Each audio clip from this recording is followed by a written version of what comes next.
Sadistic Penguin Studios presents the At the Show podcast with Tom Yumper Garcia. Okay, you people sit tight, hold the fort, and keep the home fires burning. And if we're not back by dawn, call the president. And Tony Tulsa Burt. I don't know this industry jargon, YP, MP, whatever, okay? All I know is that I cannot get a record contract. We cannot get a record contract unless I take these tapes. It's almost time, so grab a drink, get your popcorn ready, and join the film discussion with two guys from Chicago talking movies.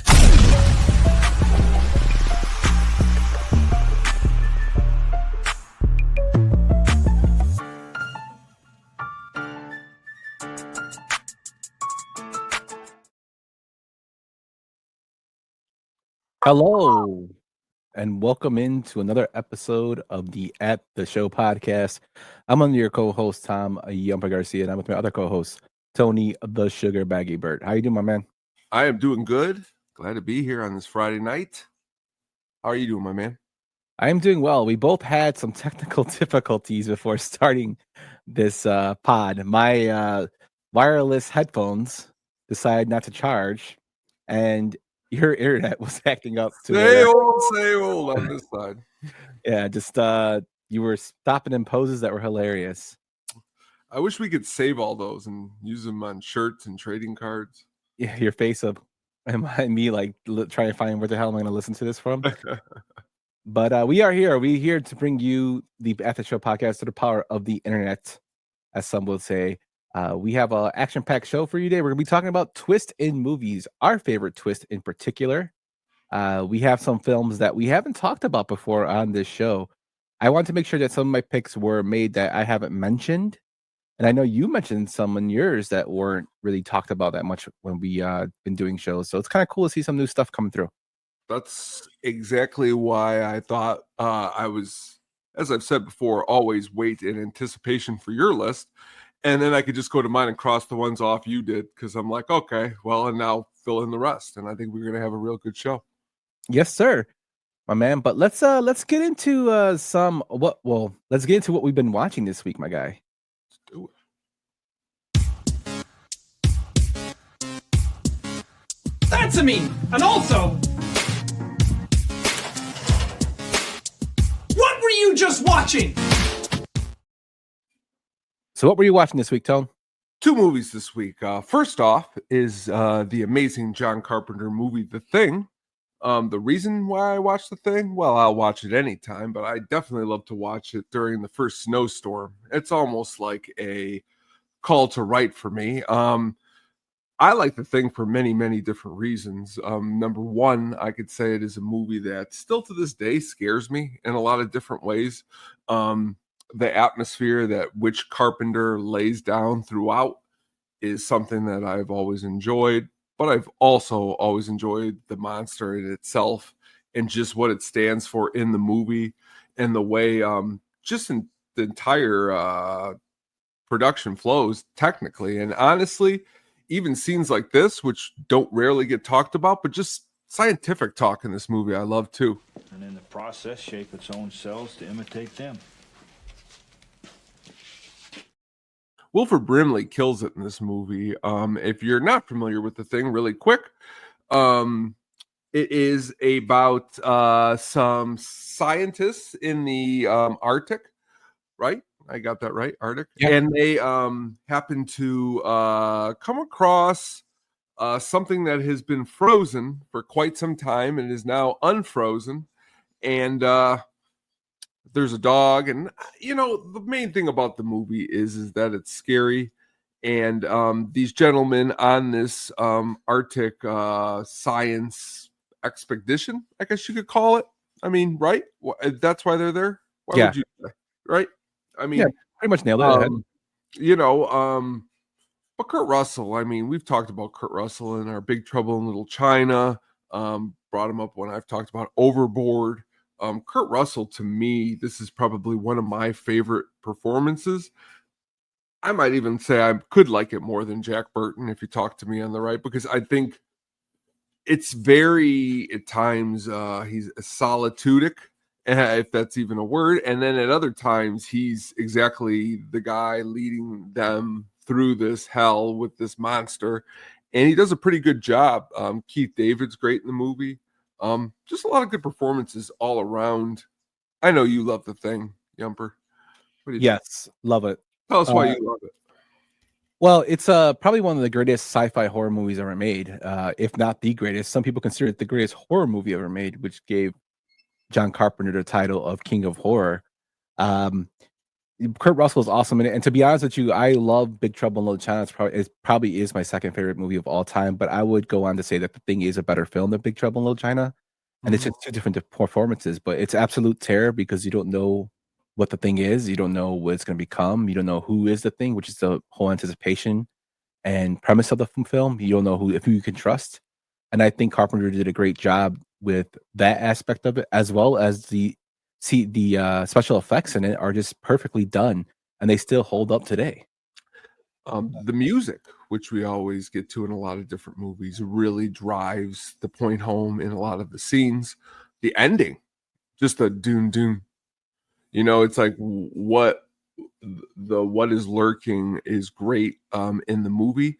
And honestly, I don't have a tattoo, but the tattoo I've always wanted to get was the front cover of the box right there with the guy with the hands and the light coming out of his face. As a kid, as a, really young, seeing something like that, it leaves you thinking. And I think that's the movie too. It leaves me thinking a lot too. And it's right. It is probably a better movie than Big Trouble in Little China. But it's also, as you stated, one of the greatest horror movies of all time. So, I know you love Big Trouble in Little China, but I don't know if you would put that in the top, martial arts movies of all time. You love it. It's kind of like Roadhouse. I love it. But is it the greatest action movie of all time? I don't know. So that was my first watch. My second watch, you had brought up to me that you had watched Chef. And immediately I went back into my brain of Mr. Jon Favreau, and I brought back to when I first saw Made. I don't know if you've ever saw Made. It is kind of it isn't kind of. It's like the same crew and everyone from Swingers doing another movie, except this movie is takes place in the mob. And honestly, I know some people have ups and downs on Vince Vaughn, but Vaughn really nails, I think, this role, and Favreau is the grounded role in this movie. And I will always remember because I was at Best Buy and I had a couple buddies of mine, and we used to be called DVD collectors. We would just look for cool movies and buy them, even if we'd never heard of them. And I just looked at the front cover of this movie, and I'd heard of Swingers, and I bought it, and I took a chance. And honestly, I know you're a Sopranos fan, and there are a lot of Sopranos things in it, but it's got some humor to it. Again, Vince Vaughn does a really good job in this movie. To the station without purchasing a ceramic? No. Well, why don't you bring me an ashtray then? Can I color me that? A ceramic ashtray? Right away. And what color paints can I get you? I don't know. Surprise me. Again, it's just a lot of banter. The script is really witty. I definitely suggest it if you've never seen it before. No, I have not, but Caitlin says no big ZD for you. The mob and comedy is kind of funny because it's played into each other a lot. Like the more I think about it, one of my favorite films is with Hugh Grant and James Caan, Mickey Blue Eyes. Good one. It's one that's just comedy and mob, and then you have, of course, Analyze This and Analyze That. The film with Marlon Brando was basically him, not the graduate. It's when he's basically playing the freshman. When he's basically playing Vito Corleone. When the lizard gets loose at the end of the wall. Yeah, it's so random. And then you have the Michael Keaton film, Johnny Dangerously. Yep. It just kind of mixes well with it's the comedy and the mob more than those serious films. But I would definitely check this one out. I haven't seen Made, so you piqued my interest for it. It's quick, it's a quick movie, and honestly, there's a couple cameos in it, by Sam Rockwell and Screech that you'll never forget. Screech.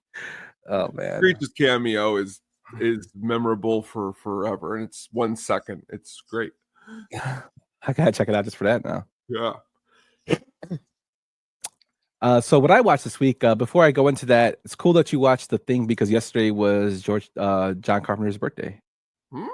So that's kind of cool little throwback there. But I watched the film Chef. Chef is one of my go-to films whenever I'm working. It's also makes me really, really hungry watching a film. Jon Favreau plays a chef who basically is losing creativity at his restaurant because the owner wants to stick to the hits. He won't let him really expand. The owner's played by Dustin Hoffman in such a small role, but it's kind of cool that he's in it. And he, long story short, goes on the road making cubanos, sandwiches with his son and John Leguizamo, his sous chef. And they go from basically Texas all the way back up to where they're at. I believe they're in Cali. And he basically becomes successful again. But it's a cool little road story of him bonding with his son. It's got great music in it. But I did find it rather humorous. Like I texted you that Jon Favreau's two love interests in the film are Scarlett Johansson and Sofia Vergara, which are hilarious because Jon Favreau's a chunky guy. But even in the film, he makes fun of himself as he goes and sees his former father-in-law, and the father-in-law tells him he was getting fat.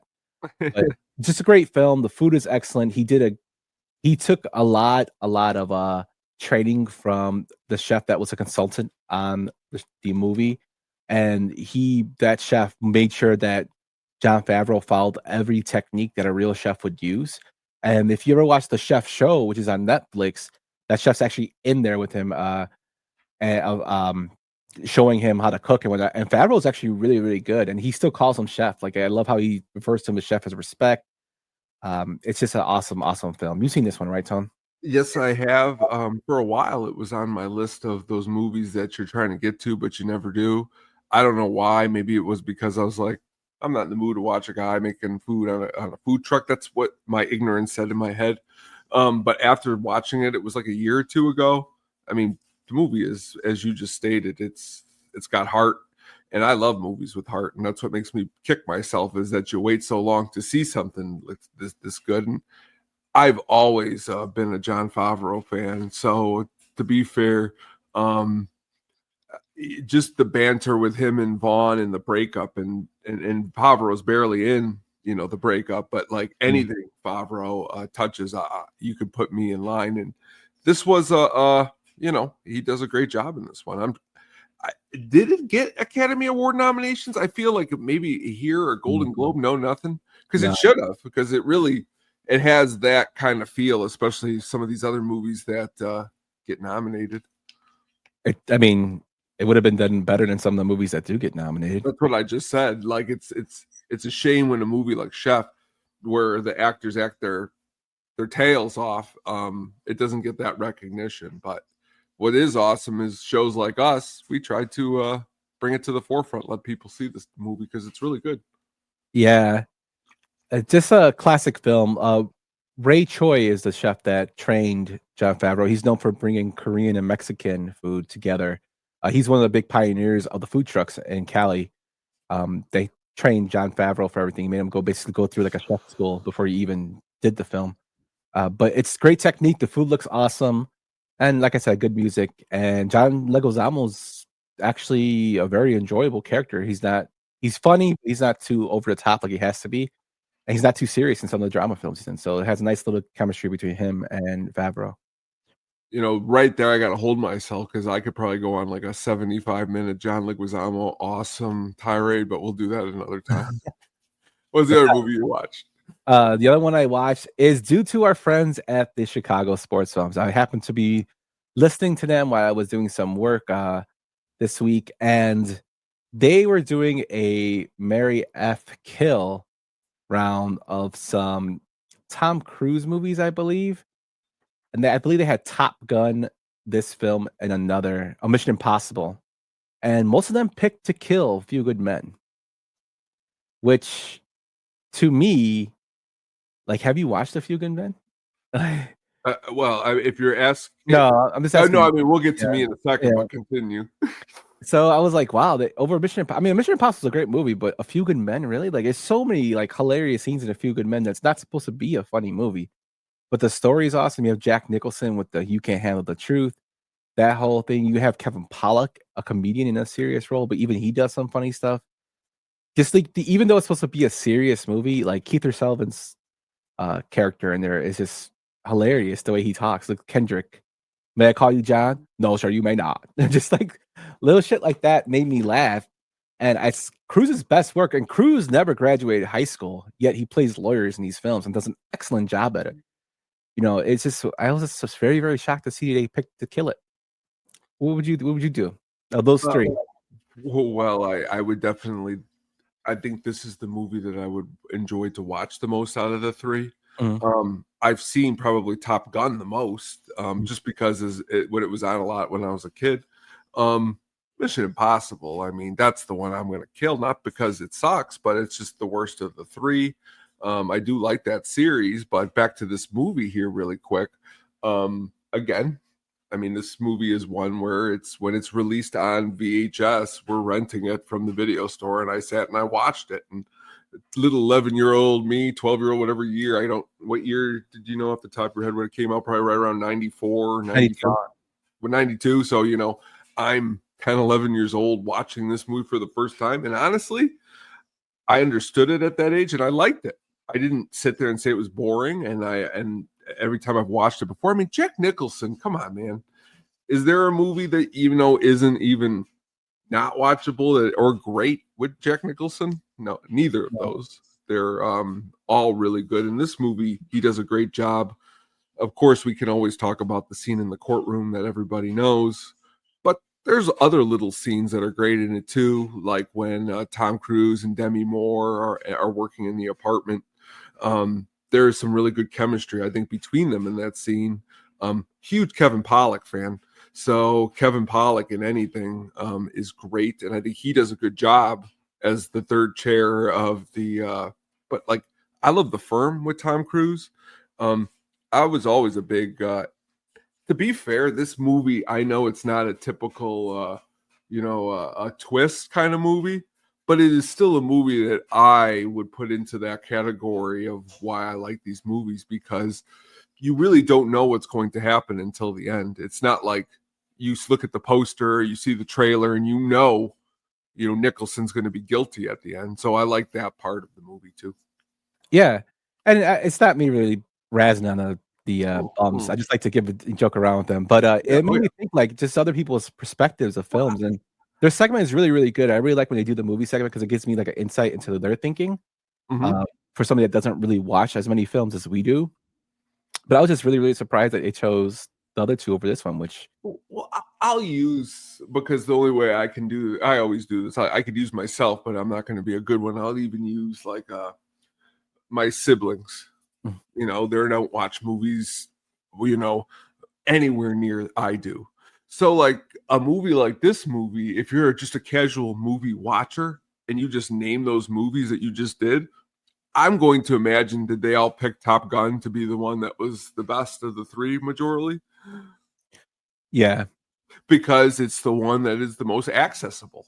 I can't imagine, and they might not. I don't know, but I can't imagine, 11-year-old Baloney sitting on the couch and with his feet up watching A Few Good Men and like being like, oh man, I love this movie. You know what I mean? So like that's... In his fairness to Baloney, he was out sick, so it was the other three bums. Oh, well, there we go. We'll get... You know what? That is true. He was out. But my point being is that I could have said Johnny, I could have said any of those guys, but that's a casual film watcher, like my siblings and even my wife. If she didn't know me, she would say, what is A Few Good Men? You know what I mean? Like, do you think your wife, if she didn't know you, would have seen A Few Good Men? I don't know. That's the question. You know what I mean? They're not looking out for some movies like some of us, and some of these movies are just so great and classic. So, your wife's in the comments saying, "Hey, now." Oh, I didn't even know. Look at that! Wow, I'm in trouble. You're in trouble.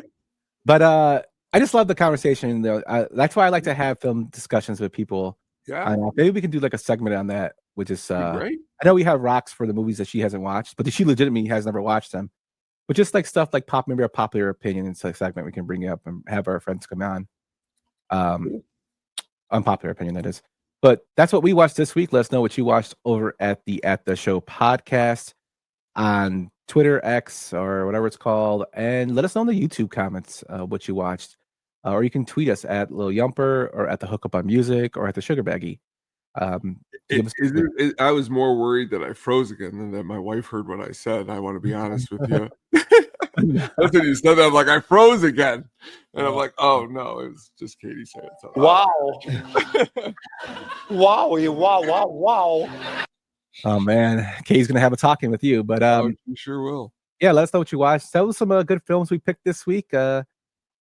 But before we get into our main event, Tone, we just dropped a first episode of the Mini Show this week. We recorded it yesterday. It was a 37-minute, I think, pod.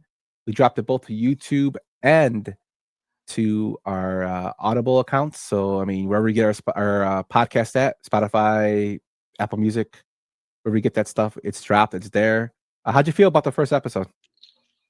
I was going to ask you, like, I don't know, in college, maybe a job, did you ever have to drive a long distance somewhere like a couple times a month or repeatedly? College probably most of the time, yeah. Because like with you, because let's be frank, our last pod was almost 2.5 hours.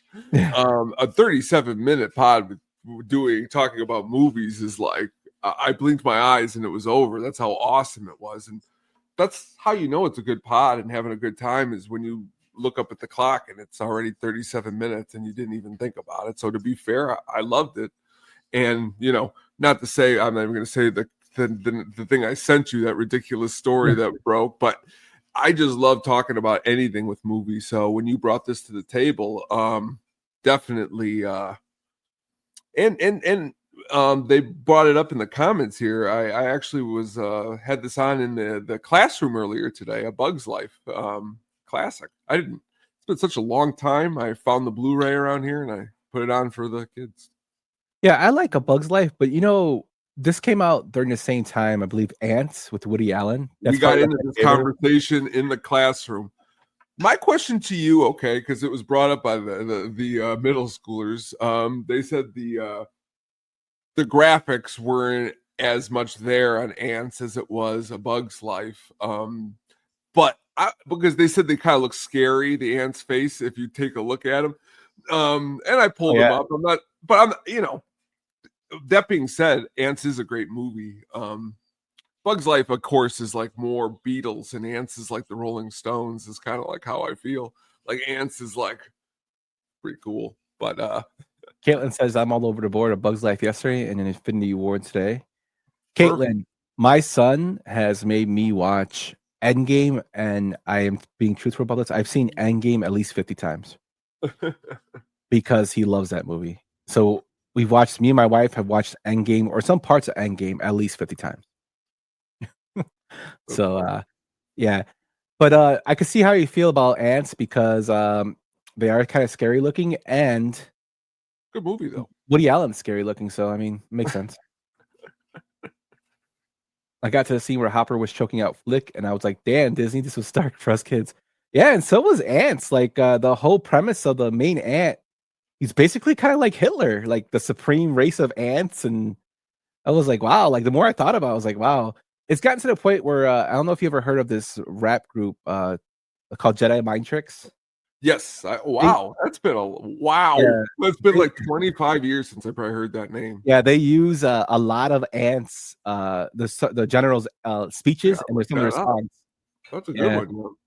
Yeah, but definitely two great movies. B Movie with Jerry Seinfeld. That's best work, man. It's classic. You like jazz?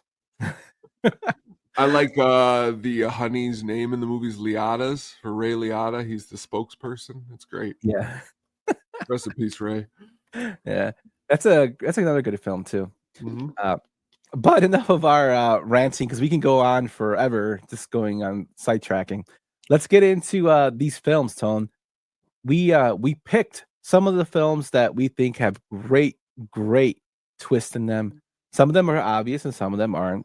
But most of all, the films are different from what we usually have been talking about. So you'll hear some new films that haven't been brought up on any of the pods in previous episodes. It's funny watching Disney films as an adult and suddenly realizing these weren't so PG. Yeah, I think they throw those in just so people like the older parents can catch the laugh.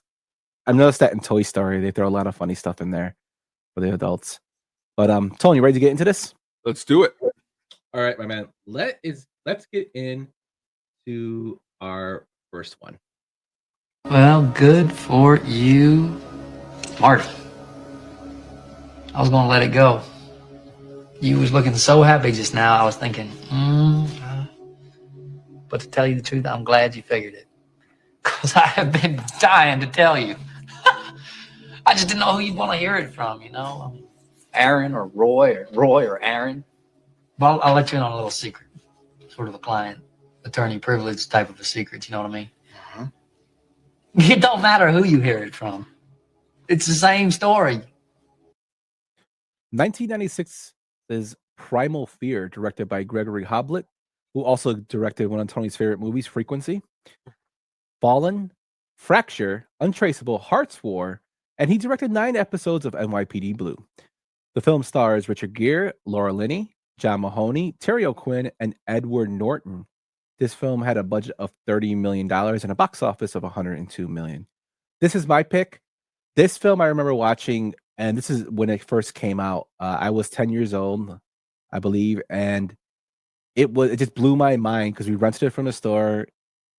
You think that this person played by Edward Norton has mental illnesses. He's basically, the premise of the film is a person is charged with murder, and they basically catch Edward Norton's character running from the church where it happens.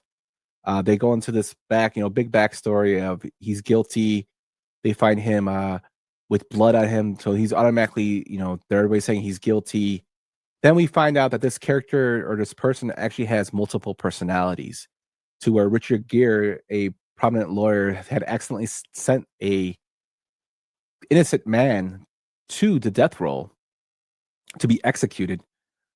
Tries to kind of build his image and takes this case pro bono, and he thinks he proves that Edward Norton is mentally ill and he needs to go to a hospital to get better, and he'll eventually get released, which is a win for him. And we find out in the end that Edward Norton was the complete mastermind of the whole film, faking it. This is Edward Norton's first film. He was among 2,100 actors who auditioned for the role of Aaron Stampler, who was the main character. He was nominated for an Oscar in 1997 for a supporting role. The crazy thing about this, Tone, is Will Wheaton and Leonardo DiCaprio turned down this role. And Will Wheaton, when they asked him why he turned it down, he was in film school. His manager was telling him, you got to take this role. He's like, you know what? I didn't take it, but it's kind of like when Luke Skywalker told Yoda that he was going to go save his friends instead of staying with training with him. And he never became a full Jedi. And I'm like, that's kind of crazy. And then I read a further into this, and it says later Wheaton regretted turning down the role. I'm like, yeah. Pedro Pascal also auditioned. James Van Der Beek was considered. It's one of those films that if you haven't seen it, you have to see it. It's a very, very good turning film. It's a good murder mystery. And Norton just shows like he was a superstar in the making. What do you think of it? I could talk a lot too. I really do think Richard Gere is really good in a lot of movies, and he is very good in this movie too, in his role as a schneid, jerk-off lawyer. And to be fair, I love movies where, Edward Norton, he pulls what he pulls, but Gere had it coming to him in a lot of ways too, if you look at it, just because if he didn't, he wouldn't quietly just put his head down and walk out at the end, as opposed to, how could you have done this to me? He knows he wasn't paying attention. There was vanity in this. And all the supporting roles, like Laura Linney, she does a great job in this too. That whole last interaction when he is being cross-examined, excellent acting toward the fore by a lot of people. I even like, some just, I like, isn't some of the movie I believe is shot in Chicago, which is really cool too, because we're right by Chicago. Yeah. It's cool to see that our city is used for films. It's just one of those films that it's just creepy too. I mean, and me being a true crime nut along with a movie nut, one of my degrees is in criminal justice. My bachelor's actually. Yes, I know he's at 7. He texted me earlier. Oh, cool. King Ass is at 7. But this film is like one of my favorites because it has so many twists and turns, and it shows, like you said, Richard Gere being that so vain that he doesn't realize the clues. And serial killers have tried this, but they fail because they make one mistake of either touching when they're in different personalities. They usually don't touch during hypnosis to come out. But Edward Norton did a great job of playing multiple personalities. It was just crazy, and it's something that's so rare that people have, even though people think they don't. I mean, it's so rare that people to have multiple personality, but people can claim they do. But it's a very, very rare diagnosis. But for him to play it excellently is just crazy. Like, it just shows his range as an actor. I don't know if it'll ever happen again, but 9 of the 10 movies that we are talking about tonight, I saw at the movie theater. This movie I saw at the movie theater with my mom, and I'll never forget her reaction was blown away. The way it happens at the end, the whole because he's going to walk away. I mean, you're just thinking this could have just been another old movie court case, lame, I mean, it's like Usual Suspects. That turn of that last card is what makes the whole rest of the deck go, whoa, okay. And that's what this movie is. Yeah, and he plays it so well. Like even when he's walking back, because the whole premise is Aaron, who's supposed to be the good, and Roy is the bad personality. Roy apparently attacked Laura Linney's character. He choked her, and when he's leaving at the end, Richard Gere tells him, I'm leaving. You're gonna go to the hospital, and they're really happy. And then he's like, "Oh, in his stutter, he tells him, tell Laura Linney's character, I'm sorry for choking her. I didn't want to hurt her." And Richard Gere just shakes his head and leaves. And he realizes, like, Aaron was always saying that he blacked out. He couldn't remember what Roy did. So how would he remember? And when he goes back to see him, like, you could see the smirk on his face because he thinks that Richard Gere walked away. Like, so he's like relief and like the smirk on his face. He does such a great job of acting. Like, it's phenomenal. And then that's when he does the clap, and then he reveals the whole twist. Well, Edward Norton again, he can do lots of different things. And I don't know if you've ever seen The Score with De Niro. His role in that. I mean, again, he can do really cool different things, and I've always been a Norton fan. Again, I've never seen a movie I don't think awful with him. Even the one with Ben Stiller, Keeping the Faith. That's not the worst. Death to Smoochie is a great film too. That's a great film. Yes. All right, my man. Let's move on to your pick. Speaking about games, couldn't help but overhear you talking about CRS. Well, the reason I mention it is I took the test today at the Montgomery Street office. You did? Kudos. So yours hasn't started yet? No, not yet. That was one of the questions I had for you. What is it? What is it? The eternal question. 1997's The Game, directed by David Fincher, who also did Seven, Zodiac, Gone Girl, The Social Network, Panic Room, and Alien 3. The film stars Michael Douglas, Deborah Kara Unger, Sean Penn, and James Rebhorn. It had a budget of $50 million and a box office of $109 million. This film, Tone, is your film, but it's the inspiration for our thumbnail for the pod. Well, only a penguin's in there instead of the little guy, but I thought it as a homage to you. I like that. Thank you. But tell us why you picked this one. It's so funny because all this stuff happens just by coincidence. But Caitlin brought up that King Butt is seeing Seven tonight, which I remember seeing Seven at the movie theater when it first came out. And my mind, as we talked about when we did the deep dive, was blown. And I just needed whatever this director was doing next. And when this movie was released that weekend, I went to the movie theater and I saw it. And sometimes I don't know if sometimes it doesn't happen like this anymore, because usually I could say, well, was I so excited that I would have liked anything that was on the screen? No, that's not true, because I went and seen a lot of movies that I was excited for that sucked and we made fun of them. So like there was something about this movie that really brought me to it. I think it seemed to be very deep. And that's my favorite type of movies, are movies where you really got to follow along what's going along, because I hate to say it, unlike some movies like a standard action movie, there's a lot going on in this movie. But the performance of Michael Douglas, he reminds me again like another Richard Gere, is solid.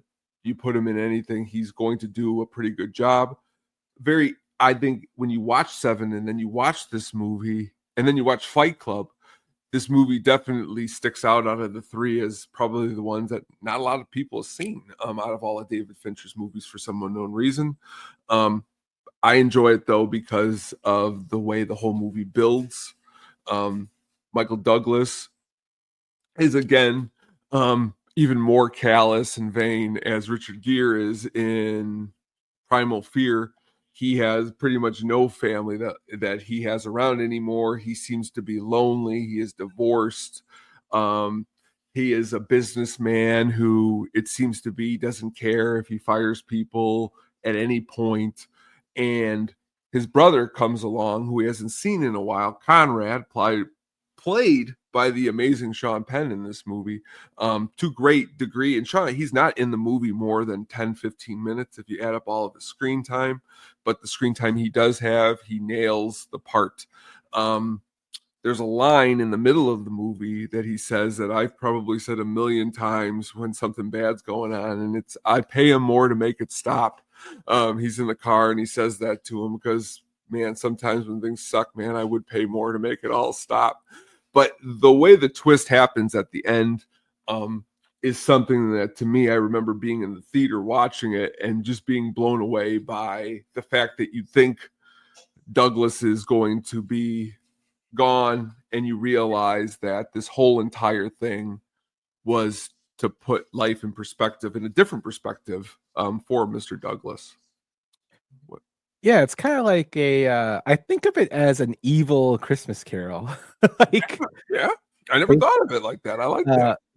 But the crazy thing about this film is, we talked about Seven, and when I did notes for this, Fincher actually wanted to make this film before Seven, but Brad Pitt hadn't become available, so he did. Brad Pitt had become available before doing this one, so he did Seven first. But this one is, to me, it's really, really done well. A lot of twists and turns. You kind of peek through the tea leaves to see what's going on. I always thought like he was gonna get killed. That was the whole point. Somebody's trying to get his money. That was when I first saw it, I'm like, somebody's trying to get his money or something. But then just reading and rewatching it, you see like little clues, like when he goes to the restaurant, Deborah Unger's character is actually a waitress behind him. If you look when he goes to eat, like she's actually in, like, so like, okay, she's there. So, and then later on she's in, so you're like, oh, it's pretty crazy. I thought Sean Penn was very, very well in the limited time he had. I know they had asked Jodie Foster to be his sister first, but she changed her mind and wanted to appear as his daughter. And Fincher and Douglas were like, nah, we don't want to do that. So we're just going to give it to Sean Penn. She sued Polygram, which is the distributor of the film, for $54 million. And I don't know if they ever got how much she got paid out or what, but I haven't seen the results of that case. But it's crazy that she wanted to play his daughter. And it's a Jodie Foster? Yeah, Jodie Foster.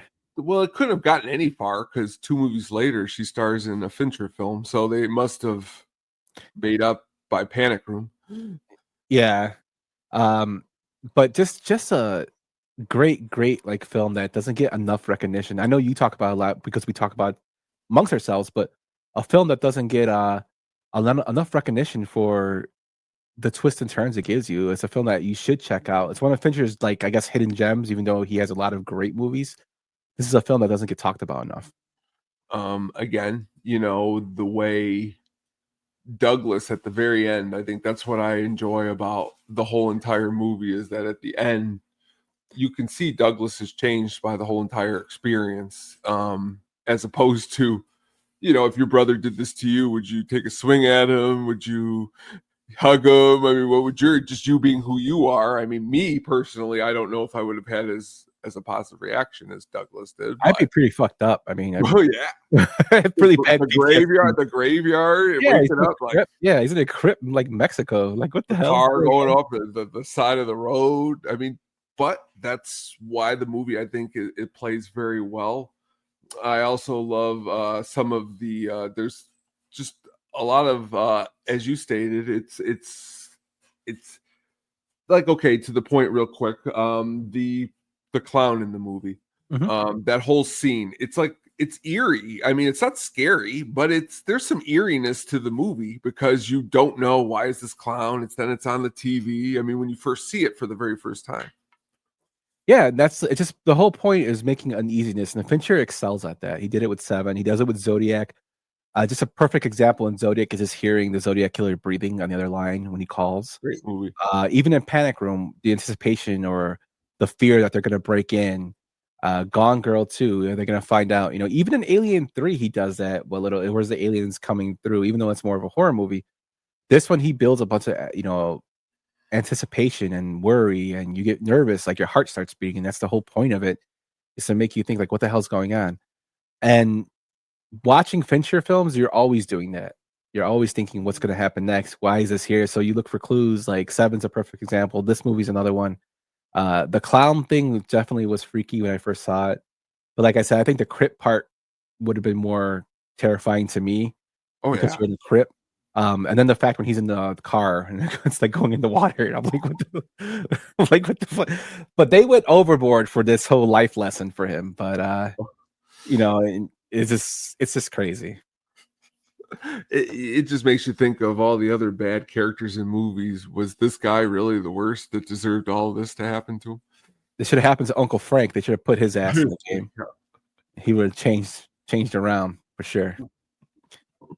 But good pick, man. Really, really good pick. When I saw that one, I'm like, oh man, I remember that. You talked about it so much. And I'm like, yeah, you would pick that. It has a great little twist at the end. Very good. All right, let's get into our next one, man. What's the matter? Where is my daughter? What have you done with my daughter? Are you mad? I am your daughter. 2001's The Others, directed by Alejandro Amenbar, who also did Thesis, Open Your Eyes, The Sea Inside, Agora, Vale, Regression, and While at War. The film stars Nicole Kidman, Christopher Eccleston, Fiona Flanagan, Alakina Mann, James Bentley, and Eric Skies. It had a budget of $17 million and a box office of $210 million. Now, for all you horror fans, if you have not seen this film, I highly, highly encourage you to do so. I did this for 31 Days of Horror. I don't know if I did this year or last year. I did those videos just come kind of like a blur to me sometimes. I think I did it last year. But this film really, really piqued my interest in terms of the twist in horror films. It's not like the Sixth Sense, which kind of has the same kind of twist. It's done differently to the point where you're like, holy shit, that explains why this is happening. You think that they're being haunted, but they're actually the ones that are haunting the people, which is crazy. So it gives you like a slow burn. Nicole Kidman does a great job. They explain the reason why the kids are locked in rooms because they have a skin disease known as xeroderma, which basically makes it extreme sensitive to light, which is why they're always in dark rooms. And she makes sure the doors are locked so nobody opens up the light on them and makes them in pain. I thought Nicole Kidman did a great job in the film. The director did a great job creating scenery. It's got it's got that eerie feeling to the film, and the plot twist at the end just like blew it out of the water for me. I really, really enjoy this one. What about you, Tom? Same thing. Excellent vibes in the movie. Another one I remember seeing at the theater. I also remember though, like this was one where I remember my buddies were a little what's the word I'm looking for? They weren't in the mood to sit quietly during a movie when we saw this one because it's not one where there's a lot of action, so you gotta like be quiet. And I remember getting angry and telling them to shut up and stuff like that. And it ruined the experience because I remember walking out being like, I don't even know what the hell happened because these guys were talking the whole time. And when I rewatched it later, I definitely enjoyed it. There's a scene I always think about, another one I always make the joke about. Christopher Eccleston is sitting at the edge of the bed and he just looks totally gone or whatever. And she's like trying to talk to him. And I tell Katie all the time, that's how I feel after work sometimes. Like she's trying to talk to me and I'm just so gone. But the performances, the clip you played at the beginning, I can't help but think of Scary Movie 3. Yes. Move that, and it's Michael Jackson. But great movie, as you stated, a good ghost story. I like the way they flipped it, as you stated. I like the idea that here you think, as the viewer going in, they're not the ghosts, but they actually are. Yeah, and we talk about how actors get really, really into the roles, and Nicole Kidman is a really, really good actor. She, has been nominated for awards. She won, I believe, she's won an Oscar. She actually quit during rehearsals because playing Grace the mom gave her nightmares. She didn't want to make the film because it was really, really messing up her everyday life. Now, I'm sure filming in like dark scenes all the time probably played an effect on that too, because most of the scenes were shot in like gloomy air time or at night. It kind of freak you out too, especially when you're with horror, but it just shows how much of the script actually weighed on her throughout the film. But I think she did a great job. The kids did a great job. The daughter especially was awesome in the film. But I remember when I watched and they're in the room, the girl and her and her brother in the room, and they're talking about the boy that's staring at them, and you expect a ghost to pop up, but it never does. But she's like, oh, he's in the corner over there. And now when you think about it, that they're the dead ones. So was the boy hiding in the corner because he saw them on his bed? Mm-hmm. Just the part where she's in the room with the statues and the cloths are flying off. Yeah. It's because he's doing it to get them the hell out of it. Get them out of the room with them. It's really, really well done. If you like horror and you like slow burns, this is actually a really, really good one to watch. Excellent pick. Thank you, my friend. But let's go into your next one, my guy. Are you watching closely? Look closer. Never show anyone. They'll beg you and they'll flatter you for the secret, but as soon as you give it up, you'll be nothing to them. You understand? Nothing. The secret impresses no one. The trick you use it for is everything. The Prestige, released in 2006, directed by Christopher Nolan, who also did Oppenheimer, Tenet, Dunkirk, Interstellar, Dark Knight Rises, The Dark Knight, Batman Begins, and Memento. The film stars Christopher Bale, Hugh Jackman, Scarlett Johansson, Michael Caine, Piper Perabo, and Rebecca Hall. It had a budget of $40 million and a box office of $109 million. And yes, David Bowie is in the film as Nicholas Tesla. Tone, I saw this film and I love this film. Tell me about it, man. Tell everybody about it. Well, first, as CD has mentioned, David Bowie is amazing in it. I had, when you sent me your list, a student was rambling about Tesla for some unknown reason to me, and David Bowie, okay, The Prestige. I remember seeing this one a couple times in the theater when it came out because I liked it that much. I watched it a lot in the last 5, 6, 7 years, but it's a great movie. I was going to go with Memento, but I decided to go with The Prestige instead because I like Christian Bale's performance in this movie. I like Hugh Jackman's performance too, but Christian Bale, again, he's a very good actor. And in a movie like this, people talk about all these movies of Christian Bale's. They never really talk about The Prestige as one of his top 3, 4, 5 movies when he nails the role really well. Yeah, he is phenomenal in this film. It's just the fact that, and he has to play two characters, one silent and one that isn't. Even though when they're the same person, they talk, but the twist of them two being twins at the end, when you find out like how they did the trick, and then when I was doing research for this, that trick was used so much by twins. It's kind of common for it to be used, but like Christian Bale said in the intro to this, of how if you let the secret out, it's not nobody really wants to know anymore. But if you keep that secret and use it in your trick, everybody wants to know how it's done. But and also the plot twist of Hugh Jackman basically killing himself on stage every night. Because Hugh Jackman that's how, again, another man driven by this insanity to do exactly what Bale was doing when he didn't realize that all Bale had was the twin. Like, yeah, like it's something so simple that like he didn't realize it, and all those clones that were in the water. Oh my Lord, yeah. Yeah, and you feel like in the film, you actually feel for Hugh Jackman because Bale fucked up with his wife, killing his wife with the knots, and then you feel for Bale's character because his brother's in the film is falsely accused of murder. But when I was reading in the novel, he actually is not framed. He does in fact wreck the transporter man trick, and he creates it gets into a sticky situation. He gets locked up, but I thought the film did a better, I guess, use of it. And doing even more research because I'm a nerd, there was a person named Chung Lee So who was a stage character created by William Ellsworth Robinson, a white man who disguised himself as a Chinese man to cash in an audience's enthusiasm for the exotic. Robinson lived as Chung, never breaking character while in public. He died in March 1918 with a bullet catch trick gone wrong. Oh, Jesus Christ. There's no doubt about his last words. They're either "My God, I have been shot," or "Oh my God, something happened."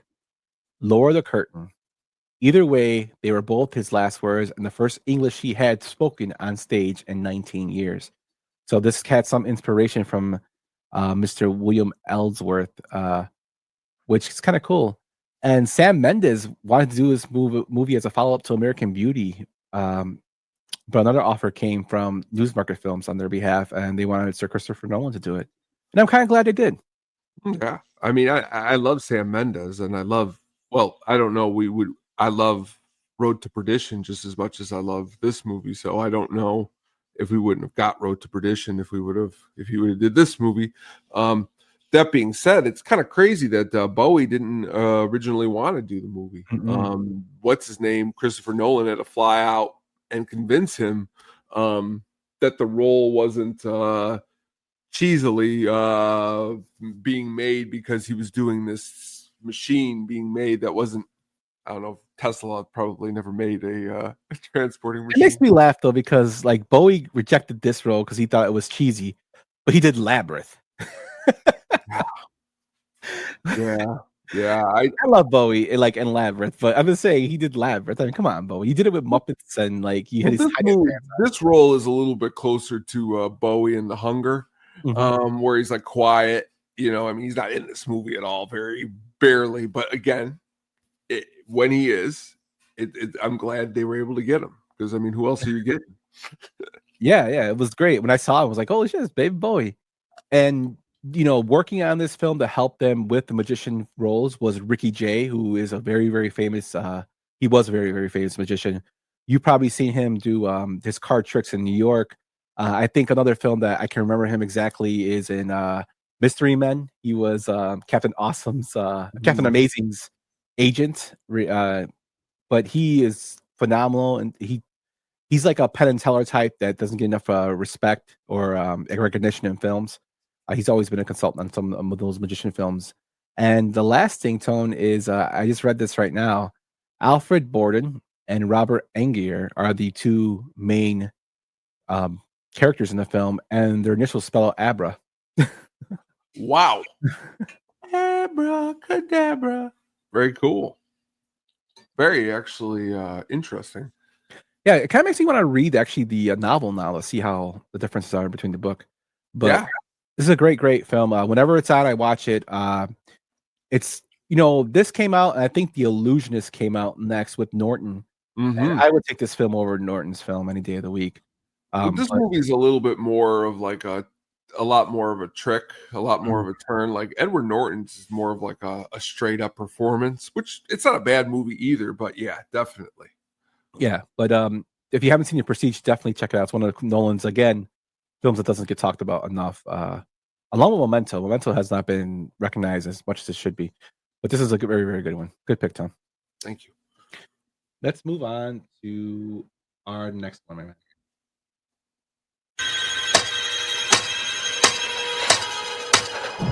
No, please don't. No. Please. What is it, Malcolm?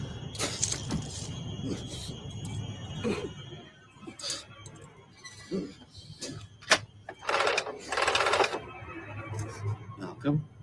Whores don't get a second chance.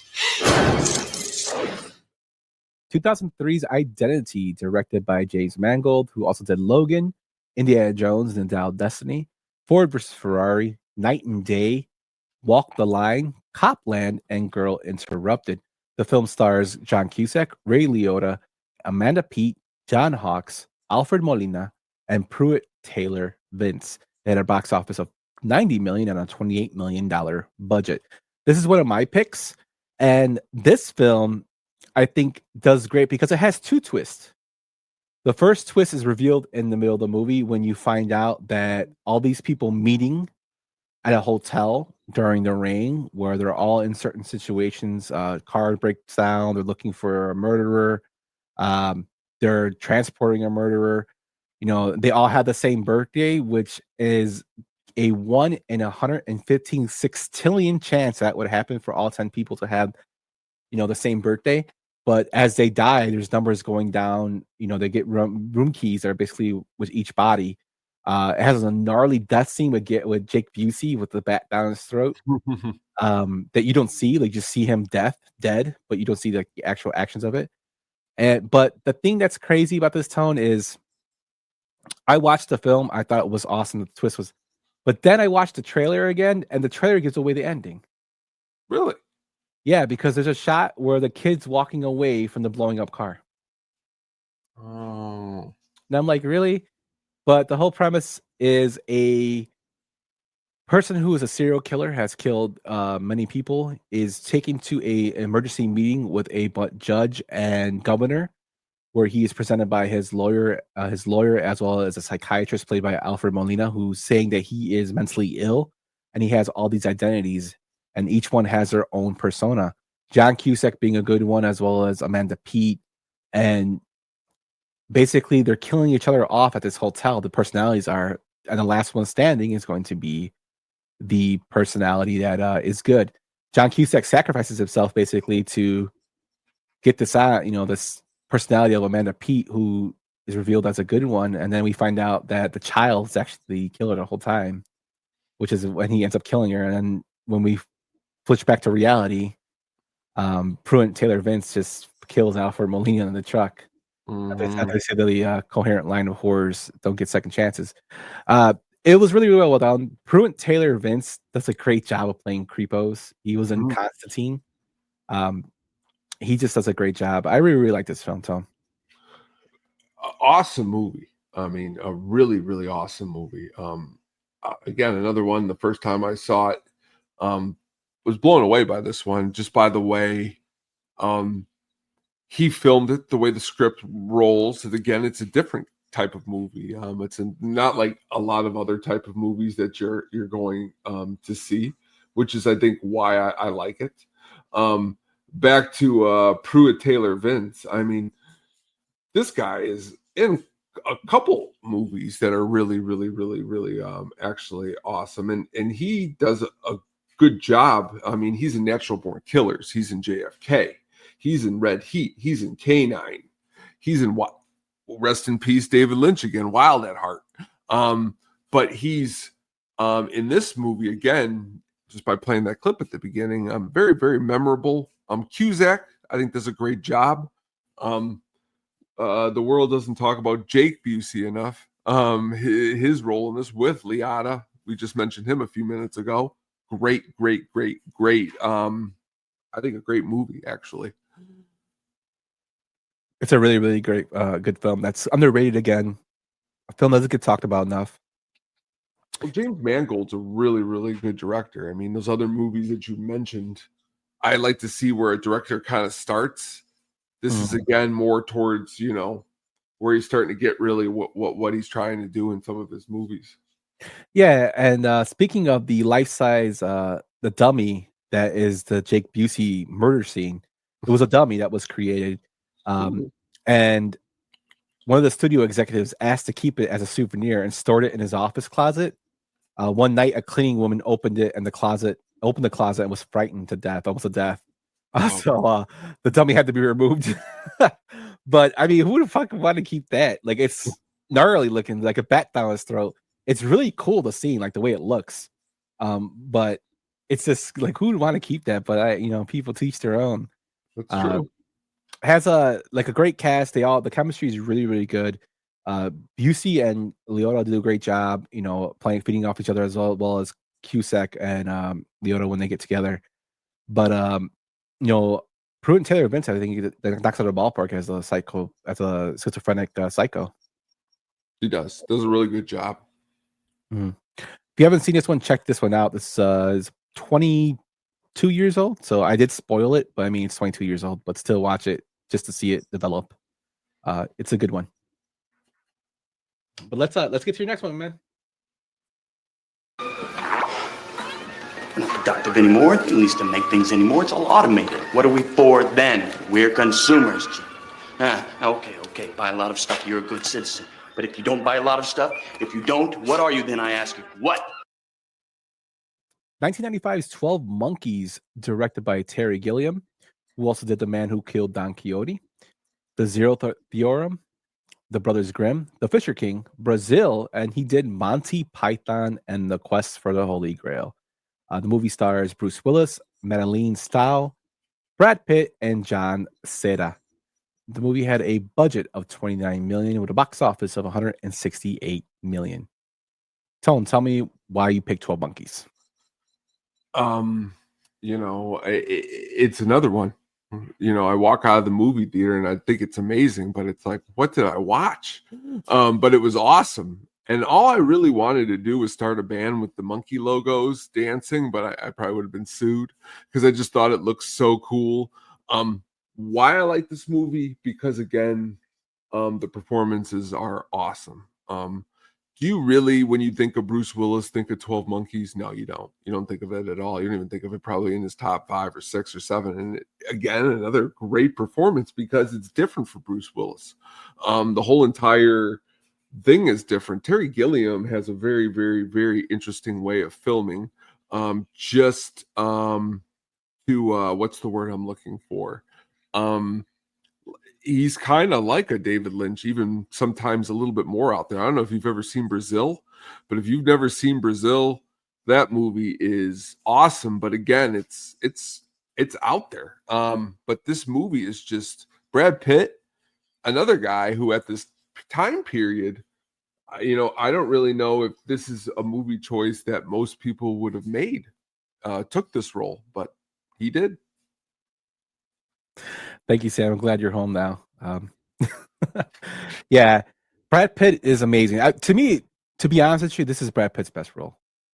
I think he does, just if you haven't seen this film, watch it just for his performance because he plays a schizophrenic. Well, not schizophrenic. He plays a patient with mental disorder. I don't know if he's schizophrenic. I don't really say, but he has a mental disorder. His dad's rich, and he basically steals the show. And Bruce Willis is a criminal from the future, and he kind of plays a straight man to Brad Pitt's crazy man. And just like even this scene you're showing, like his eyes, like the way his jitters, his mannerisms, he knocks it out of the ballpark, man, as a mental patient. And you like the twist with him is what he's supposed to do something very, very bad. Then you find out it wasn't that what he was supposed to do. It's just, I don't want to get into this because this one I won't spoil because it's so good that you have to watch it. But Terry Gilliam sets you up like with a lot of suspense, a lot of anticipation. Bruce Willis, who's known mostly for action films, but I mean, he does show his acting chops in The Sixth Sense. That's one of the films that came later, but this is pre Sixth Sense, and he does a great job of showing that strong, character and that strong actor role that doesn't have to shoot people, even though he does have some action scenes in this film. But when doing research for this, the reason that Willis did so well is that Gilliam told him, "We're not doing any of Bruce Willis's his tricks. We're not going to go to his old hits. His greatest hits, yeah. Yeah, we're taking that away." And I thought that was brilliant because, it made him become a different actor. Like, it just, think of a film that you take away Arnold's "I'll Be Back" or Arnold's "Smile" or whatnot, and you made him just be Arnold. Like, how would he do? Well, to be fair, when you did do that in End of Days, did Arnold pull it off as well as he did a great job? But not to this extent. But he did a great job. But it makes them be an actor. Like, you're more of a. Not saying they're not actors in terms of action movies, but it's just a whole different genre. But this film made him grow. Bruce, I think Pulp Fiction opened the door for Bruce to be able to do something a little bit different and expand his chops. And this movie had no problem with letting Bruce, expand and not be, I love Striking Distance, but being a Striking Distance type of movie. Yeah, Christopher Plummer was Pitt's father. It's just John Ceta's in here as A Small Place. Christopher Meloni's in here. Frank Gorshin. Just like little small roles are in here that make it so well. I really, really like this one. It's a really, really good sci-fi film, but it has like a premise to it. And the title always made me laugh, 12 Monkeys, because you're like, what the fuck is 12 Monkeys? But then you find out what it is. And if you watch the film, 12 monkeys do appear. So you can count 12 monkeys in the film. You just have to look for them. But like Brad Pitt steals the show. This film is just worth watching just for Pitt's and performance alone. Do you think, and this is another change of the times, I think. Really today, the way the box office is, this movie isn't getting released at the movie theater. Let's start there. Number two, a movie called 12 Monkeys isn't getting released at the movie theater.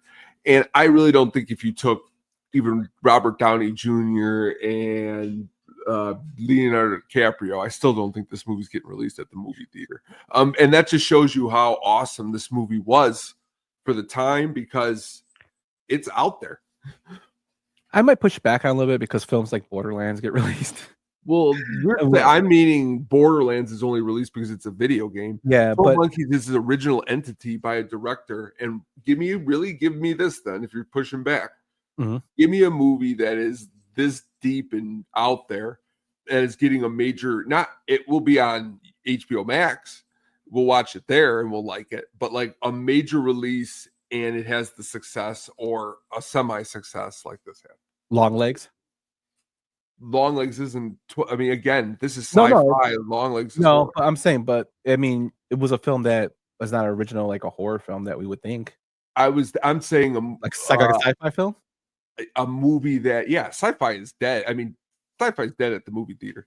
It totally is. I will agree with that because that's what I mean. It's like I was more saying like Bruce Willis was.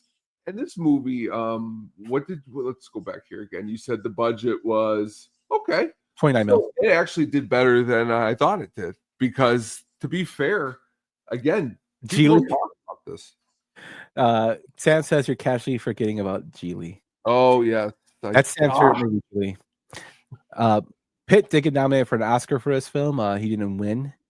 His future wife also was nominated for playing a mental health patient in Girl Interrupted in Angelina Jolie, and she won. But yeah, this film is worth it. I can see what you're saying. Sci-fi genre kind of is, dead. I guess I can't remember like the last good sci-fi film I watched that was recent. But like when you really think about it, I liked Longlegs a lot. I know you did. Longlegs is like The Hills Have Eyes compared to this as far as deep goes. This movie is like super smart. It's going for some pretty big ideas where what was Longlegs going for in the idea department? You know what I mean? Yeah. Just looking at recent released, I guess, The Martian. Yeah, I guess that would be your closest thing that you got. And that is about as paper thin as my bottle of water over here. Ad Astra. I've never seen that one, but It's not bad. like But again, probably. it's an interesting point, and they should release more of them. I wish they would. That's my point. I wish. Yeah, I totally agree. I can see what you're saying. Because it's like Prey, like that the last Predator movie. That movie should have been at the movie theater. That was a good movie, Prey. Yeah, it unfortunately came out during the pandemic. Deep. Yeah, totally crazy. Crazy twist at the end. CMCD. And that's why I like it so much. I like it. It's just a great mix of the two characters. I can ramble about it as for another 20 minutes. But Pitt, like I just love Pitt's acting in it. And I'm not a huge Brad Pitt, like I like Brad Pitt, but I'm not a huge Brad Pitt like lover. Like I for Once Upon a Time in Hollywood, he was okay in it. I thought DiCaprio was very good because he actually played a role that's not DiCaprio-ish, but I think this is his best role. But speaking of DiCaprio, They're experimenting on people here. I don't know, boss. How do you believe a crazy guy? That's the beauty of it, isn't it? Crazy people, they're the perfect subjects. They talk, nobody listens. I stood at Dachau. We saw what human beings are capable of doing to each other, right? For Christ's sakes, we fought a goddamn war to stop them, and now I find out it may be happening here on our soil? No. 2010's Shutter Island, directed by Martin Scorsese, who also did Goodfellas, Killers of a Flower Moon, The Last Temptation of Christ, Casino, The Departed, Gangs of New York, and The Irishman. The film stars Leonardo DiCaprio, Emily Mortimer, Mark Ruffalo, Ben Kingsley, Max von Sydow, John Carroll Lynch, Ted Levine, and Elias Costas. It had a budget of $80 million and a box office of $294 million. I had this talk with a coworker of mine. We talk movies. He's a little older than me. And we were talking about Scorsese and how Scorsese says films aren't cinema and certain films aren't cinema. And we kind of had like just a discussion. And the more I think about it, like Scorsese is known for Goodfellas. He's known for Casino.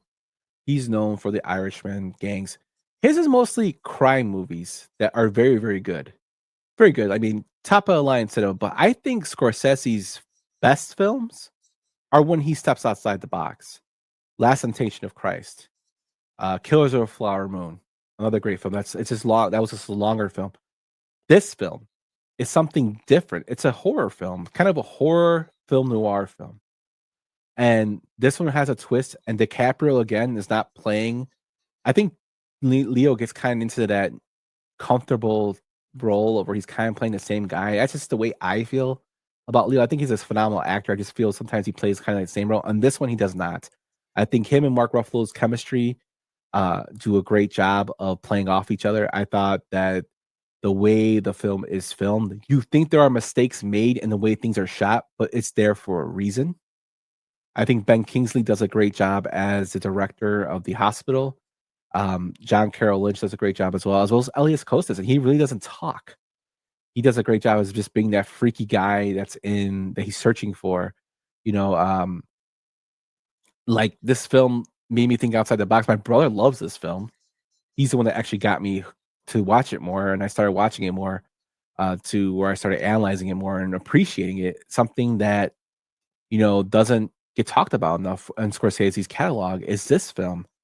Should get more recognition. I really, really love this film. And to find out that David Fincher was considered to direct this film, this is a total Fincher film. Like, this is total, like, but it's done by some consider one of the greatest directors of all time, Scorsese, and he knocks it out of the ballpark. What'd you think, Tone? Definitely knocks it out of the ballpark. Great movie. Love the twist in this movie. Liked it a lot the first time I saw it, but I think I loved it a lot more the second time I saw it because I got to sit and really pay attention more to the little details. And I usually don't like to do that too much, but for this one, I actually find some of it actually in a very, very way a dark humor that I shouldn't even laugh at times because of the way he's acting, and everyone else is just so like going along. with him, if you watch it from that perspective, it's almost humorous. Like he's, acting so serious, trying to find everyone's just like, all right, man, just play along with him, just keep fucking playing along with him. And I like a movie that is different like that. It reminds me of some Hitchcock in the movie. There's, like, as you stated, it's creepy. I agree with what you said about some of Scorsese's work. I think Scorsese's got a lot of different movies. I would say that a lot of people say that those crime movies are his best, when the reality is it's hard to pick a best because he's got so many different pitches that he throws. I love Cape Fear a lot. That's another one that I enjoy a lot that isn't a crime one.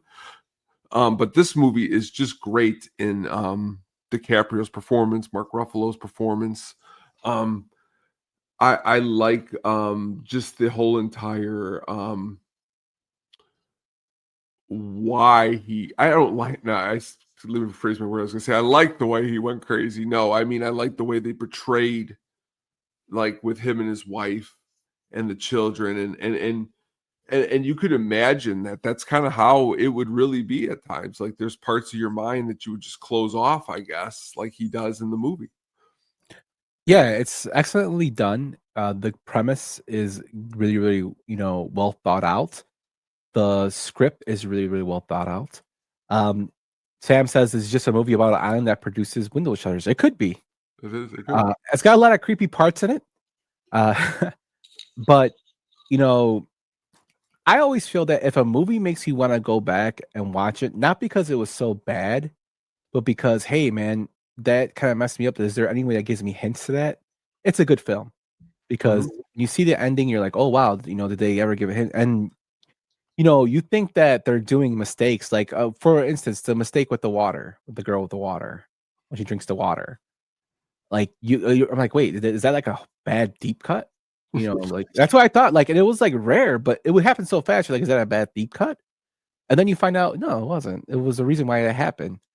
It just like stuff like that sticks out to me. And like I said, I thought they hit it out of out of the ballpark with this one. It's something different, stepping outside of your comfort zone, and he does a great job with it for this film.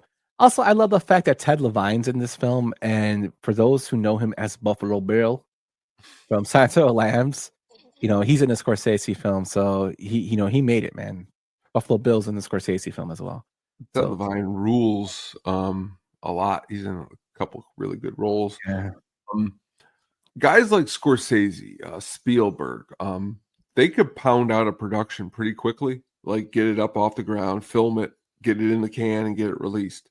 I remember there was a time period with like Minority Report, War of the Worlds. Like every year, Spielberg was coming out with a movie. Scorsese, this was like this around this period, he had like Wolf of Wall Street. He's got this, and they're like coming out, not long periods between them. And I like when a director can do that, and especially when they're amazing movies like this one. Yeah, even Wolf of Wall Street, like, is another. He didn't totally step out of organized crime. It's a different film, though. Totally a different film, and even like I said, Killers of the Flower Moon, totally different type of crime. It's just not organized crime that he excels at. But I love when directors do that. They step out of their comfort zone, and he's one of the best to do it. I'm not gonna. His films are phenomenal. But I'm saying I just love the fact that he stepped out of his comfort zone for some films. Well, that's what's cool is that, like, I will always like Casino more than Goodfellas. That's a different conversation but because Casino is like Goodfellas feels like it's in a box. It's organized crime in a box, where Casino, it's more organized crime in like a big stadium setting. And then, you got, as you said, Wolf of Wall Street, even a different kind of organized crime, which is, he's just so good at doing different little things. Yeah, and I'm totally with you with the Casino thing, but my reason more is because Casino has Chicago ties more than Goodfellas. Both are great films, but I like Casino more and plus Sharon Stone's in it, and I was a big Sharon Stone fan. Sharon Stone's great. James Woods too. Organized crime in a box versus organized crime in a casino. Yes, sir, Mr. Reeves. He cracked me up with this comment saying Jurassic Park Fallen Kingdom star Ted Levine. Yes.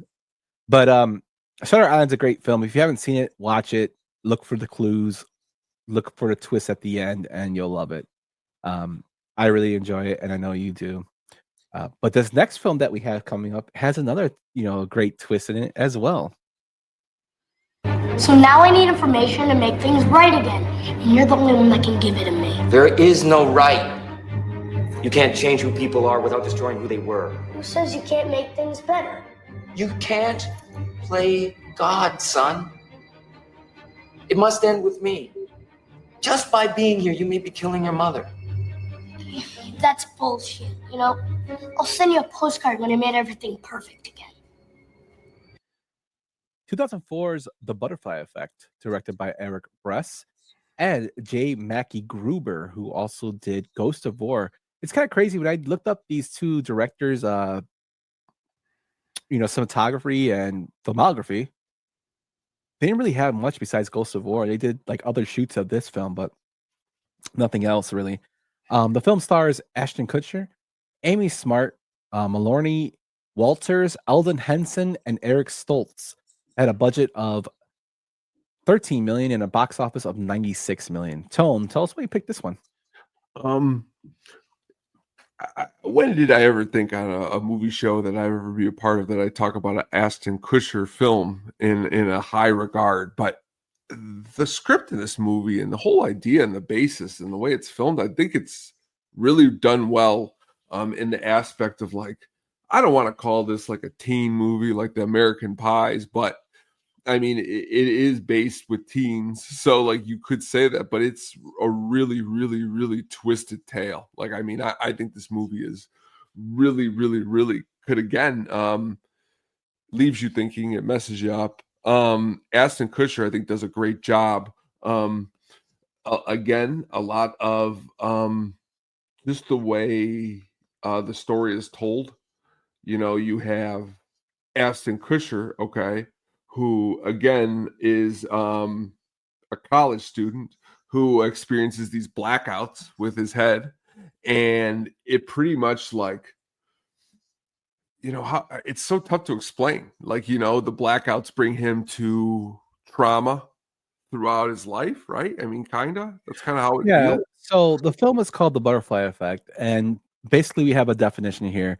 The butterfly effect refers to major events of the future being changed by something as innocent as stepping on a butterfly, or for the intro to this film, a butterfly flapping its wings. This comes from a 1952 Ray Bradbury story, The Sound of Thunder.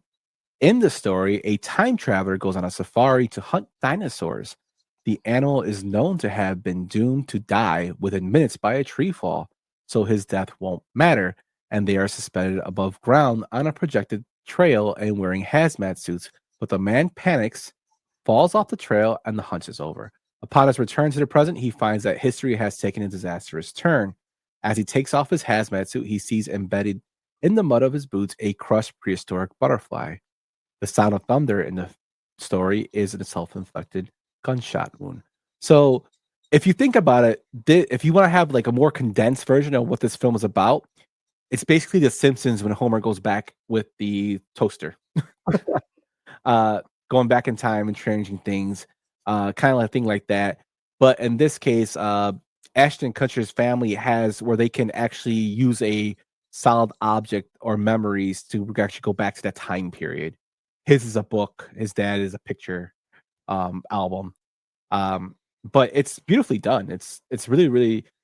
And it also has an awesome fucking soundtrack. The Oasis song, "Cry Out Your Bleeding Heart," I think it's called. It's one of my favorite songs that's from this. It's actually the song that plays at the end. It's one of my favorite songs from them. I think it's from Liam Gallagher, so it's not really from Oasis, but I bunched them together. But it's really, really nicely done. The prison scene tone where he's fighting the prisoners. That was actually filmed at Washington State Prison with a bunch of real prisoners. It's a crazy film that has a lot of twists and turns and ups and downs. And Eric Stoltz is a complete asshole in this film. It is Oasis. You're right. You were right. Yeah. His Eric Stoltz has Thumper. Eric Stoltz is He's trash in this film. You got Ethan Slurpee as Thumper, the big emo guy who's like 300 pounds. Well, he's like 400 pounds in this. And then you have Eldon Henson, who, for those Mighty Duck fans, is Fulton Reed as his best friend. And like stuff with him is really crazy in it. Oh, it's insane. It's really crazy. Yeah. He's like at the crazy hospital. Yeah. It's just totally out there. Amy Smart too, when he like goes and sees her and she's all like drugged out or whatever. It's just like there's some really dark stuff in the movie. And to be fair, Ashton Kutcher hangs pretty well throughout the whole movie. It's not like the material is above him. He does a good job, I think. Yeah. Have you seen the alternate ending to this film? Which one? I might have. I've seen with the baby in the womb. No. I don't know if I should spoil this, but please. Okay. So the premise of the film is him going back and changing time and realizing that what he does changes, his future or the present. For one of the alternate endings, he actually goes back in his womb and strangles himself. That's basically he erases himself, but he would never got the final note to tell himself to do so. It's because he couldn't write. He's in the moon. So that's why I didn't use it, but it's an alternate ending. I like the way, like, as you stated at the end, and you could see it on the screen, I like the way it ends. Mm-hmm. Because, there really is no better thing than just to keep walking. Yeah, and there's sequels to this film, and they're horrible. Yeah, I'd never given them a chance. I don't think they have anything with this one, like the story. But this is actually like it should have just been its own installment, kind of like Donnie Darko. It should have been its own installment. That could have been another one on the twist films too, Donnie Darko. That's true. But this one, like, it's like Ashton Kutcher does a very, very good job. Mostly known for comedy. He does a great job in this film, and it's got a lot of twists and turns, and it is kind of teeny bopperish, but it's got a lot of fucked up shit in it, Yeah, sure does. A lot of messed up shit in it, but it's a good one, Tone. I really enjoyed this film when I saw it. Again, I said the soundtrack is awesome too. Real good soundtrack. And the person who plays Ashton Kutcher's younger self, Evan, I forget his name. I think it's Logan Lerner. No, Jason Patrick Amadori. He does a great job when he's 13.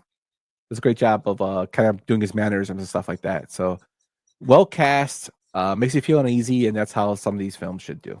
Yeah, I mean the soundtrack's got Jimmy Eat World, Bauhaus. It's got Chemical Brothers, John Spencer Blues Explosion. Great soundtrack. Yeah, great soundtrack. Good pick, Tom. Good one.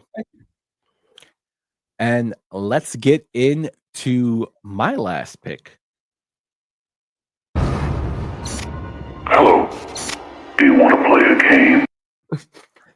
2004 Saw, directed by James Wan, who did Aquaman, the original, and then the sequel, Aquaman and the Lost Kingdom, Malignant, The Conjuring 1 and 2, Insidious 1 and 2, Dead Silence, another underrated film, and Furious 7. The film stars Casey Ells, Leah Whannell, Danny Glover, Ken Jeong, and Tobin Bell. This film had a box office of $104 million with a budget of $1.2 million. If you watch The Sopranos, this film inspired Cleaver, which is what Christopher makes his friend, right? Because he said that Saw movie made $100 million on a $1 million budget. He makes him write the Cleaver film because of this film. Saw, I remember I did not see Saw in theaters. I actually saw when it was rented. I fell in love with it.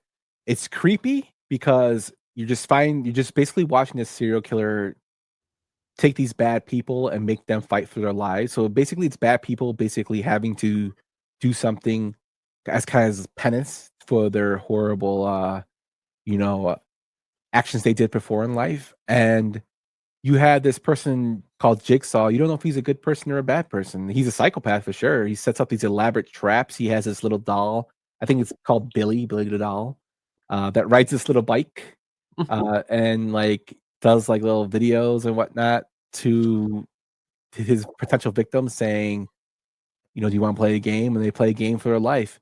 I believe the first two Saw movies are great. Everything after that to me is shit. That's just me. But the twist in the end is because that's all about the films. The films after that go into twist. They're all about twist. The original is so great because you have a body in the room with the doctor and the other guy, and basically you find out that the killer was in the room with them the whole time. He basically stands up. And when I did research for this, Tobin Bell actually laid on the floor during all those scenes. It wasn't a dummy. It was actually him. That's crazy. So he had a pretty easy job acting in that part, just laying there and chilling. But it's amazing. I know in the future films they have one of the characters in the room be like a killer or what, I don't know, whatever. But this one I think is the original's the best. I really enjoyed the twists and turns. I love the gadgets. It's just a different type of horror, a different type of like a new version of a slasher, I would say. And Saw kind of fit that appetite for something new. Unfortunately, it was completely drawn out and reuse, which Hollywood likes to do when something makes a lot of money. Hence Paranormal Activity. This is like kind of fell into that. But James Wan did a great job with his his direction and his idea for the film. What do you think about it, Tom? Pretty much everything that you said I agree with. I've never seen a lot of the sequels, and I was always curious if it was worth my time. Because, like, to be fair, I'm not going to lie to you. I really do like to watch all the Final Destinations. I don't know. I like to watch them for a cheesy reason, though. These movies seem to be, there isn't that, like Friday the 13th's got like a humor side to it. Like a lot of these movies seem to be on the more serious side, so you don't get a lot of the cheesy humor. I could be wrong about that, but definitely in this original movie, everything that you said, it started something new at the time, which is, again, good for a lot of reasons. But then, as you stated, when you burn it out, like the Paranormal Activities, like these movies, I know they got another new one coming out, I believe, this year. It's just they rebooted it. Just keeps going. Yeah, they rebooted the series. Yeah.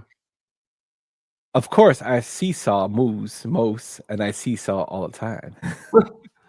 Sam Reeves, everyone.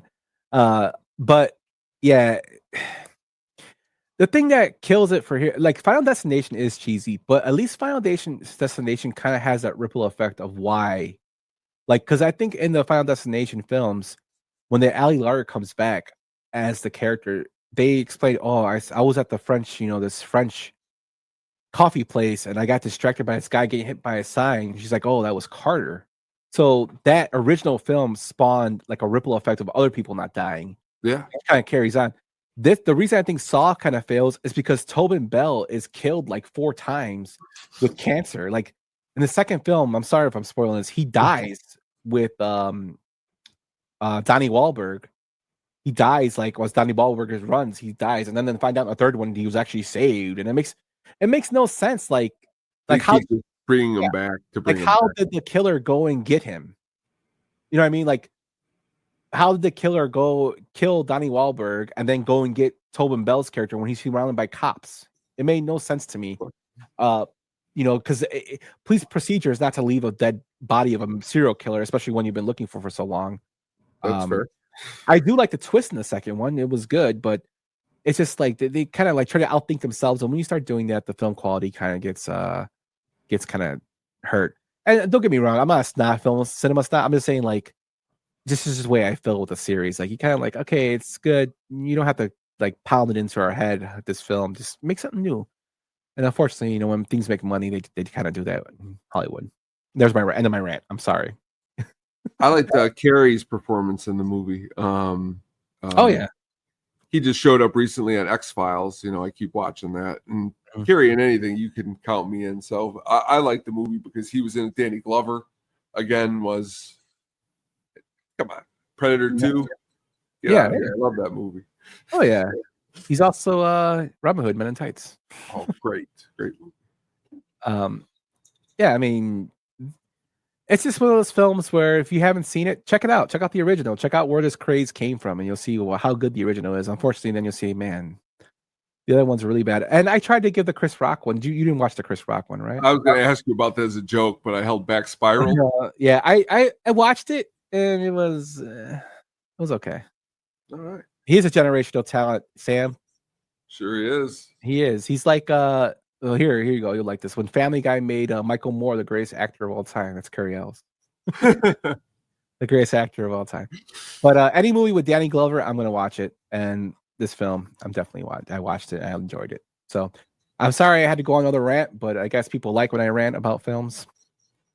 But yeah, that's just the way I feel about this film. But let me stop rambling here and let's go on to our final film of the night with your pick, my man. The cops are saying he's a cop, so I won't look for the cop. You soft fits, when I tell you to dump a body in the marsh, you dump him in the marsh. Not where some guy from John Hancock goes every Thursday to get a fucking blowjob. Don't laugh! This ain't reality TV! 2006 is The Departed, directed by Martin Scorsese, who also, I'm not going to go through his filmography again, but the film stars Leonardo DiCaprio, Matt Damon, Jack Nicholson, Martin Sheen, Mark Wahlberg, Ray Winstone, Vera Farmiga, Alec Baldwin, and Anthony Anderson. Mr. Anderson. The film had a budget of $90 million and a box office of $291 million. So when you pick this one, Tone, we kind of know one of the twists. Why did you pick this film as like our major twist? For me, it was opening weekend.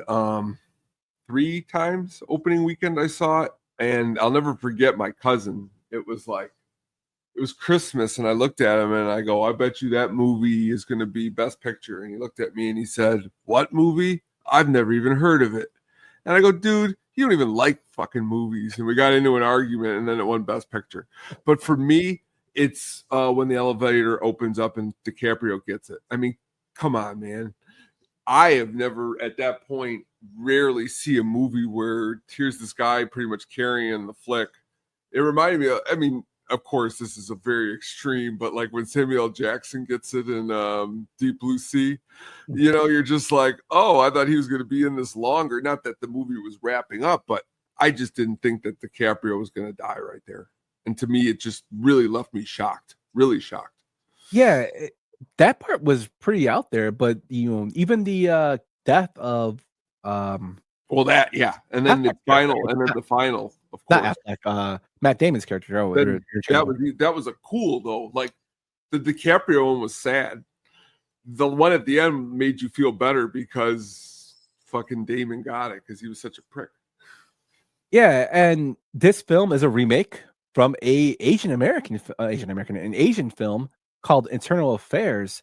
It's the first remake of a foreign film to win an Academy Award for Best Picture. The second one was Coda in 2021. This film won 4 Oscars and it was nominated for 5. It won Best Director, for which Martin Scorsese won. This was his first Oscar and only Oscar to go along with Best Picture. So that was his second Oscar. And those are the only 2 Oscars he's ever won. The film had a Best Actor in Supporting Role, which Mark Wahlberg, and he lost. And a Best Screenplay win for William Monahan. And a Best Film Editing for Thelma Shoemaker, which she was able to win. So it went 4 out of 5, so good for them. This is a film that Scorsese considered his B movie, which I always thought was hilarious. DiCaprio does a great job in here. One of my favorite lines in this film is when he's with his cousin and they're doing drug deals, and he goes, these Puerto Ricans think they're so smart. Although if they were so smart, they wouldn't be Puerto Ricans, which always cracks me up because the actor who plays them is Puerto Rican. But it's a great film. He's great in Superbad, where he's like, got fucking period blood on my pants. Yeah. Oh, hey, we're blood brothers. What? No, but it's, you know, the chemistry between Jack Nicholson and Rainn Winston. I don't know if it's Winston or Winstone. they have a great chemistry. And then when doing research for this film, he plays Mr. French. They hated each other on the film. Like, Really? yeah, they were very, very not very, very boys in the film. They didn't get along very well, but they sucked it up and did a great job in the film. Also, I'm just thinking of another part too where he's like Babu when the gangsters are trying to get money from the guy at the convenience store. Like, Babu, you want this guy to come behind you and hurt you, Babu? Come on, your friend. And the guy from the store is like, you keep calling me your friend, but you keep calling me Babu. My fucking name is Singh, motherfucker.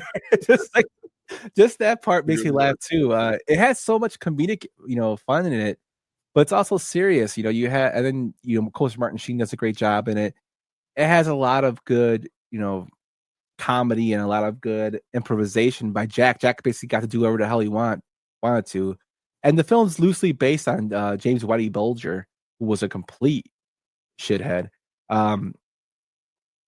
Ray Winstone also asked Scorsese to make him Mr. French and had the part written for him. Sam busting out the trivia here. Great job, Sam. The part where they're in the movie theater and he turns around to show the strap on. That was totally Jack Nicholson's idea. He wanted to do that. The part where he throws the coke at the sex workers, that was another Jack Nicholson. That was probably a night of his in the 70s. Yeah, another one whereas when they're executing people and the girl falls to her side and he goes, "Man, she fell funny." And he goes, "You're a crazy person. You're really ill, Francis." That was another improvised scene by both of them. Jack is just awesome. Sam says, "I'm a major cinephile. That's why I watch Ants so often." Ants is a classic, Sam. Ants is a classic. But yeah, it's just I love this film. Great soundtrack too. I was gonna bring that up. Yeah, Give Me Shelter. Great opening scene. They do a really good version. It's a live version of Comfortably Numb when they are making out, Vera Farmiga and DiCaprio. I really honestly, I don't know why in this movie, but I really like Vera Farmiga a lot. I think she does a good job. I think a lot of even Baldwin does a good job the way he's acting. Oh, he does. Yeah, his chemistry with Mark Wahlberg, and this is Mark Wahlberg's hands down best serious role, even though he's comedic in it, in his career, in my opinion. But no, I would say better than Boogie Nights. Yeah, he does. I love Boogie Nights, but I think he does a better job in this film than Boogie Nights. And then we could go to the more comedic roles like the Happening. No, you see that new movie he's got coming out? He's bald. Yeah, I'm looking forward to seeing what's up with that. Yeah, if it's good or not. But yeah, also she was in The Judge. Vera. There was. She did a great job with Robert Downey Jr. But yeah, this band. Do you know she's a singer? Got her own band, like a metal band. Yeah, it's crazy. It's crazy stuff, man. Speaking of that, it's totally like just popped in my head. I read the other day that what's her name? Kelly Bundy. What's Kelly Bundy's real name? You're talking about Christina Applegate? Yeah, Christina Applegate started the Pussycat Dolls. Oh, I didn't know that. Yeah, she was in a punk girl band and she started the Pussycat Dolls, and that basically evolved into what it is now. That's pretty cool. Yeah, so just awesome that the actresses are singers and whatnot. I'm a big fan of that. I totally lost train of thought because I just started thinking about music. But yeah, great film tone. Scorsese's big winner. People would consider it maybe his B movie. I don't think so. I love, again, something new. DiCaprio does a great job in it.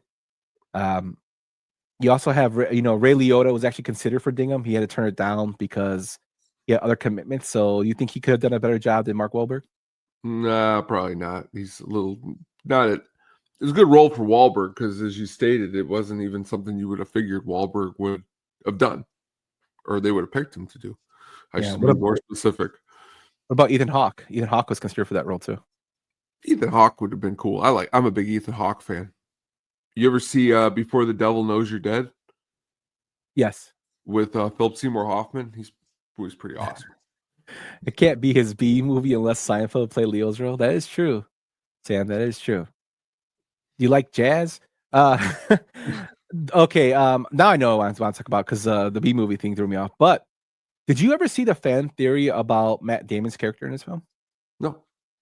So you can look it on YouTube, but if I find it, I'll send it to you. There's actually a really, really good explanation or theory that Matt Damon's character is struggling with being homosexual. And that's why he is the way he is. And it gives great examples from the problems he has with Vera Farmiga to, when he's like just going on about calling people gay, like the automatic assumptions of him. And when he finds out, like when he's getting the apartment and the guy goes, "Oh, you make this much money and you're by yourself." He goes, "I have a co-signer." Like, he gets really upset. Yeah. Like stuff like that. His uncomfortableness in the porno place. But then again, I mean, anybody would be, but the person does a great he departed from sexuality. That's a movie. I know, but it does a great job of like explaining like kind of like a backstory of why he is what he is, the way he is. It kind of gives into like why he does what he does. A little more insight into it. I thought it was really, really well done. Check it out. It's like I forget the name of it. It's a YouTube video on The Departed, like fan theory. I'm sure if you search fan theory on The Departed, you can find it. But it's really, really well done, Tom. Very, very, very interesting. I'll have to check that out. Yeah, it's really, really cool. But and then Alec Baldwin actually it's called The Departed Fractured Masculinity is one of them. That goes into a deep, deep dive about it. But it's really, really well done. Awesome. So those are our films with the twists.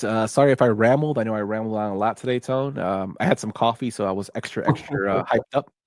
But I'm really happy to have done this one. This was a great, great idea from you for our second show of the 5th season. And we're going to keep rocking and rolling, man. Any final thoughts? I love movies with twists. Even in a roundabout way, there was some twists in Long Legs, and that was what I liked about Long Legs. It wasn't like huge twists, but the whole ending, the way it was all at the same house. Like, anytime you can get any little twist, you can sign me up as long as it makes sense in the script. Yeah, just anything like that. I love it. It keeps you on your toes. No, there are twists that are out there that are like, to me in my head, The Village should be a great movie, but it just doesn't work. I don't know why. I think about it in my head. Like, I drive by forest preserves all the time, and I'm like, what happens if there's like a little world in there that nobody knew about? But he didn't pull it off right. And no, I was so pissed about The Village. I saw it in theaters, and me too. But you can't be as pissed as I was when I saw Lady in the Water in the fucking movie theaters. It was even worse. Poor Paul Giamatti. But great picks, though, man. Yeah, we had some really, really good picks. Both of us did. If you guys have any picks that we mentioned here, let us know in the comments. Also, if you want to come on and talk about a kind of in defense of a take you have on a film or anything like that you think is good or bad, let us know and we'll schedule something for you. We're always open for that. Just hit us up in the DMs. But Tone, let's go into what is coming soon, my man.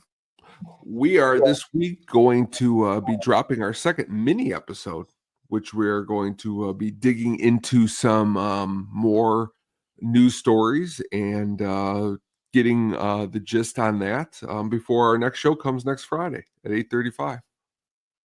Yes, sir. So we're going to keep rolling with the mini show. I hope you guys liked it. Hearing some good feedback on it.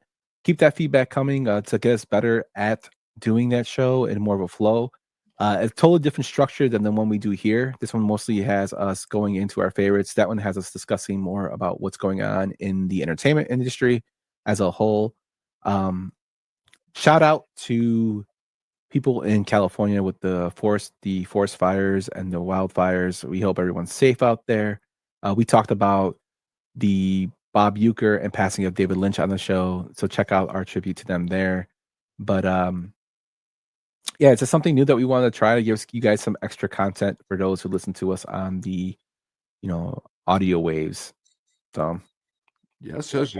Always a good time digging into any aspect in movies. yeah.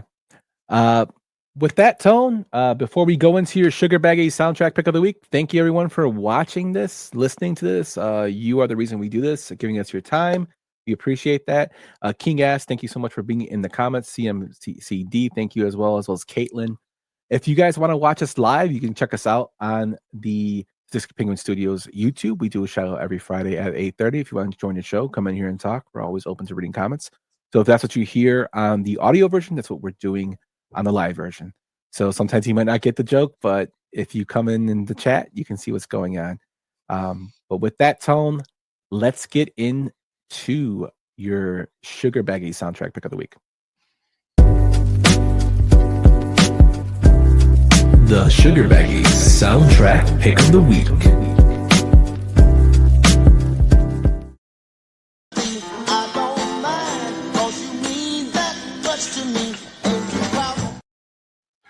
The Big Chill soundtrack.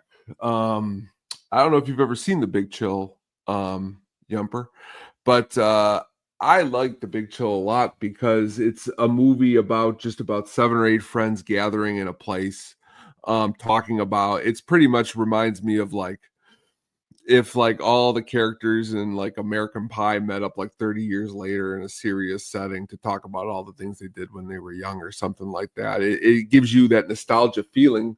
But the soundtrack for this movie, it's just classic after classic. I heard it through the grapevine. My Girl, The Tracks of My Tears, Joy to the World, as you just heard there, Ain't Too Proud to Beg, A Wider Shade of Pale. The way it is used in the movie is great. The whole around movie in itself is really good. If you are a fan of, let's just say, Major League, you can go ahead and watch, Mr. Jake Taylor play a heartthrob that the girls enjoy in this movie.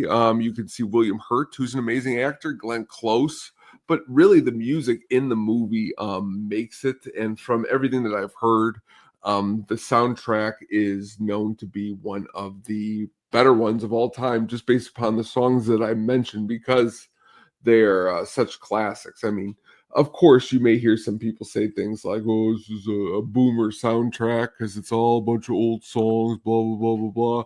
But if you really, really think about it and use some imagination, the movie and the soundtrack itself came out in 83. And in 1983 is, it's a lot of keyboards and Depeche Modes and New Orders and all of that. And it's really, really cool to think that a soundtrack with all these classics came out and made an impact. And, it did peak all the way at the Billboard Top 200 in the United States at 17. But honestly, a lot of songs also not in the soundtrack. You got things like the Steve Miller Band are used in the movie, but not on the soundtrack, which is a thing that usually happens, but a good all-around soundtrack on the Motown label. Yeah, and you're saying boomer music, this is the music I grew up on. And me too. The reason being is because I would hang out with my abuelito. We would listen to oldies in English and Spanish. They were just Spanish versions of the English versions. And then when I would go by my grandmother's house, my mom's mom, she would listen, and we would stay up playing gin rummy when I would stay by her house. She would listen to oldies all night. John Decker's Land Decker. Remember that? From 104.3, the Golden Oldies. We listen to that all the time. Yes, I am a boomer, Sam, but it's music that I grew up on. It wasn't from my generation. I was 7 or 8, but it's music that I grew up and made me appreciate music. I still listen to oldies. Sam Cooke, I still pop him in every once in a while. I do. I do. I think I'll use more of a line like Mailman Jack said the other day. It's a cool place to visit, but you don't want to stay there. the past, and sometimes I love to stay in the past sometimes.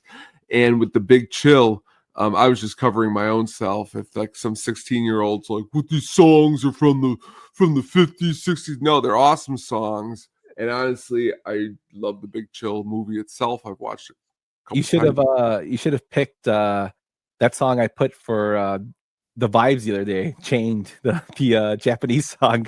There we go. That Fitz Magic was like, what the hell did I just watch? I like that song. It's catchy to me. I don't know what the hell he's saying, but it was very catchy to me. I don't know Japanese, unfortunately, but maybe I should learn just to learn that song. But I've been listening to a lot of foreign music. My buddy got me into listening to a lot of foreign music outside of America, like Japanese music and whatnot. So I just started listening to like stuff that sound cool. But again, you know, you want to check out a really what's a subdued performance by Jeff Goldblum, you know, trying to play it cool. He does a good job in this movie. I'm a huge Kevin Kline fan. Earlier you mentioned, I believe, Phoebe Cates. Maybe it wasn't you, maybe it was yesterday in the that was. See, I'm thinking in my head, it wasn't just me telling myself Phoebe Cates is here. You know, I was thinking of this joke I made with my wife about myself and Anna de Armas. We'll talk about that later. But that being said, great soundtrack, great movie. I was looking for something I'm always with these soundtracks trying to come from all different angles. You know, last week we did Mission Impossible 2, which had, you know, Metallica and Rob Zombie. Tonight we decided to go back to the classics, you know, so that's where I was with The Big Chill. Yeah, man. And they were used. So, I mean, if you ever seen the film Stepmom with Susan Sarandon and Julia Roberts, Ain't No Mountain High Enough is like one of the biggest songs in there. And that's an oldie. And it fits this movie perfectly. I mean, it's good to have the oldies in there, man. You can't always have the new stuff. No, not at all. But good pick, Tone. I have not seen the film, but I will check it out. I just saw this. If there's no Fetty Wap, the Almain shit. Yeah. Can you put that on shirt for me, please? Sam, have that as an ass shirt. Man, you're really worked up after the 7 movie. It's got them all, you know. That's not a joke. I love Kevin Kline and No Strings Attached. No strings attached. Oh no, that's the NSYNC song. Shit. I thought you were gonna sing "No Sleep in Brooklyn" by the Beastie Boys. No. He's talking about the Ashton Kutcher movie, right? I guess. No Strings Attached. Oh no, it's No Strings Attached. With is it Ashton Kutcher or is the one with Justin Timberlake? There's like the same film. Oh, it is. It's Justin Timberlake. No, it's Ashton Kutcher. It's the one with that because I got the cover in my head and then I just put it in. Justin Timberlake's Friends with Benefits, right? Yes. I got their covers in my head. In the No Strings Attached, he's like taking his pants off, and then I pull it up, and there he is taking his pants off. And that's God. Yeah, man. But that's our show for tonight, and we appreciate you guys listening. I just want to confirm this. Yep, she was Christina Applegate was one of the founding members of the Pussycat Dolls. I just wanted to make sure that was the correct information I gave out. Yeah, you don't want people to be writing in and screaming at us. You lied to us. We Yeah. got to move the vote. Be sure to check out Sadistic Penguin Studios. We had the mini show drop. We also had a great show by our guy Magnificent Stan. He did a draft of movies with a certain actor. So he had to pick the best film from that comedian. We also had a great man by the name of King Ass, aka Sam Reeves, on there, who was a part of that show. Also, our buddy Kevin. Shout out to Sean Janikowski, who was sick, who couldn't make it, but we hope he's feeling better. Sickness is going around. Also, Tone, you had the hookup on music, my man. Tell us about what that was about.